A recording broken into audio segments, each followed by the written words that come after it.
Hello दोस्तों, नमस्ते, प्रणाम। मैं सुषमा पंडित अपने यूट्यूब चैनल पर आप सभी का स्वागत करती हूं। आज मैं आप सबके लिए बहुत सुंदर सा विवाह गीत लेके आई हूं। अगर आप लोगों को पसंद आता है तो लाइक शेयर सब्सक्राइब जरूर करें और कमेंट में ज़रूर लिखें गीत कैसा लगा।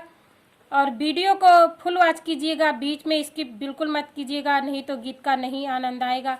आप लोग वीडियो को फुल देखिए, तभी गीत का आनंद आएगा। शुभ के घड़ी अगहनवा बलम लई जई है गवनवा। शुभ के घड़ी अगहनवा बलम लई जई है गवनवा। घरवा में मम्मी रोवे दुअरा पे पापा। घरवा में मम्मी रोवे दुअरा पे पापा। रुई रुई करे कन्नदनवा बलम लई जई है गवनवा।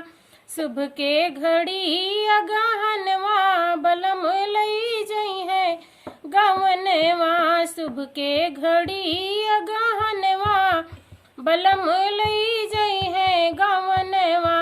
घरवा में चाची रोवे दुअरा पे चाचा। घरवा में चाची रोवे दुअरा पे चाचा। रुई रुई करे कन्यादनवा बलम लई जई है गवनवा।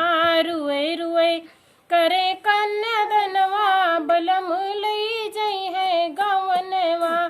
शुभ के घड़ी अगहनवा बलम लई जई है गवनवा। घरवा में भाभी रोवे बहरा पे भैया। घरवा में भाभी रोवे दुअरा पे भैया।